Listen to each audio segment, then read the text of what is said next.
Hi, welcome back. We are on Chapter 5, A Torment of Evil.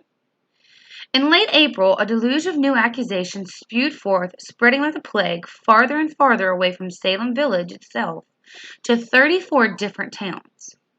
Between April 20th and April 30th, 15 additional complaints were entered into the books. Between May 2nd and June 6th, 39 more people were accused of witchcraft. Everyone got into the act. Brothers accused brothers, neighbors accused neighbors, parents accused their children, and husbands accused their wives. Accusers claimed they had been scratched and bitten, maimed and pricked, and disappointed and bloodied and blinded and deafened by invisible forces that no one else could see. Some poor souls said they had been dragged out of their bedrooms and forced to soar over the treetops to a secret place where they were pressured to sign the devil's book of laws.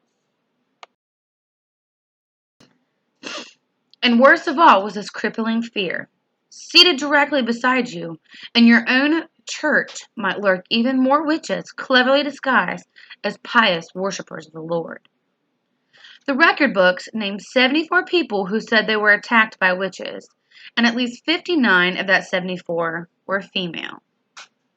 These so-called victims were as young as 9 years old and as old as 81, plus other women described in court records as being ancient. The afflicted abusers were not satisfied by pointing out just one witch either. Almost all of them made lots of complaints that got people arrested. For example, Paris's niece, Abigail Williams, fingered 41 different witches for attacking her. Ann Putnam Jr. accused 53. Her servant, Mercy Lewis, blamed 54. And a girl named Mary Walcott, who was Ann's step-cousin, named an astonishing 69 witches. Besides all those victims, a number of Puritans suffering from fits were not officially listed. Some had confessed that they were witches themselves, some were babies too young to complain, and some were men who never accused any witch of making them sick. Since babies can't fake their symptoms, and the men didn't claim they were being bewitched, surely some of these victims were actually sick. All kinds of people were accused of witchcraft. There was a fortune teller, a man who was a judge in the witch trials, and the governor's own wife. There were 3 floor sweepers, a folk healer, a pirate, and a physician who practiced counter magic. There were weavers and watermen, blacksmiths and bricklayers, and there were slaves, merchants, shoemakers, ministers, and servants, plus 2 officers in the militia and plenty of farmers. Even the wealthiest couple in Salem town did not escape arrest. Not all the witches were human beings. A girl accused 2 dogs of belonging to the devil and said they could cause fits by simply staring at their victims. They were hanged by the neck without benefit of a trial.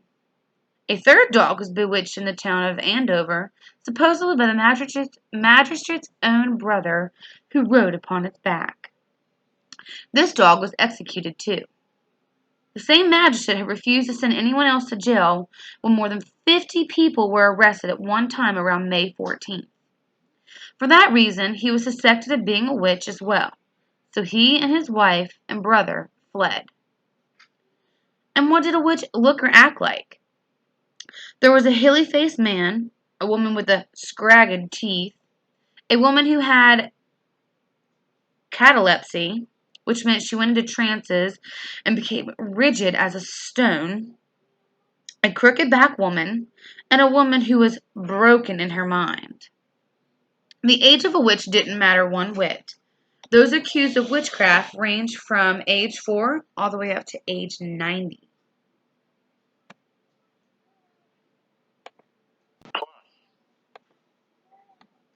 Of course, the jails were bursting at the seams, and it wasn't a pretty picture. All of those horrific dungeons stank to high heaven. People were questioned mercilessly, and if they didn't give the right answers, they were tortured. If someone on the outside couldn't bring food to the prisoners when they were hungry, or bring them a blanket when they were freezing, or bring them money to pay for their room and board, they were out of luck. What's even worse, many prisoners had to leave their babies and young children at home without a bit of care from an adult or a single scrap of food to eat. And if any adults were still at home, how were they supposed to tend their crops alone, visit their loved ones at a far-off prison, or pay the jail fees, especially if they were poor in the first place? Despite the crowding, and more people were funneled into the jail every day. Take Bridget Bishop, for example.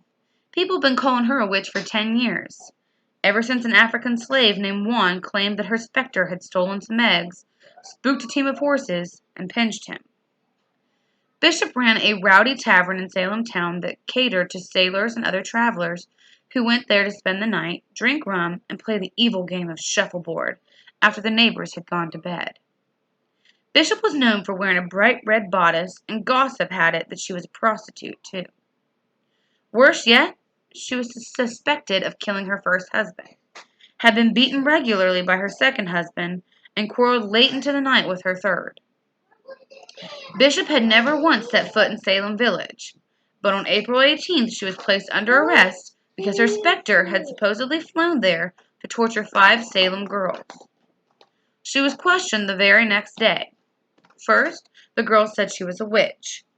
Then the magistrate himself accused her of bewitching her first husband to death. Bishop insisted she knew nothing about such attacks, shaking her head and rolling her eyes in frustration. As usual, the 5 afflicted girls blamed Bishop's specter when their own heads shook violently. Back and forth, and their own eyes rolled wildly in response. "I am innocent," Bishop testified. "I have never saw these people before, nor I never was in this place before. I have made no contract with the devil. I never saw him in my life." At that, Ann Putnam Jr. shouted out, "She calls the devil her God."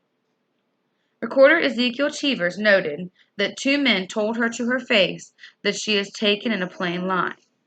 5 afflicted persons do charge this woman to be the very woman that hurts them. All her actions have greatly influence upon the afflicted persons, and they have been tortured by her. As spring breezes through the warm air of Salem on May 10th and 11th, a farmer named George Jacobs Sr. and his granddaughter Margaret were being questioned by the magistrate when Margaret confessed that she was a witch. Then she testified that her grandfather and a reverend named George Burroughs were both wizards. By May, plenty of women knew that if you confessed, you would be treated much better than suspects who claimed they were innocent. If you named extra suspects, you even got to stay in a nicer part of the jail.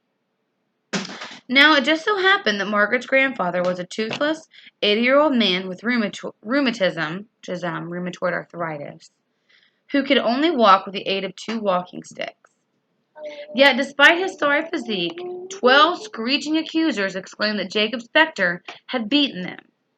Lewis joined the fray.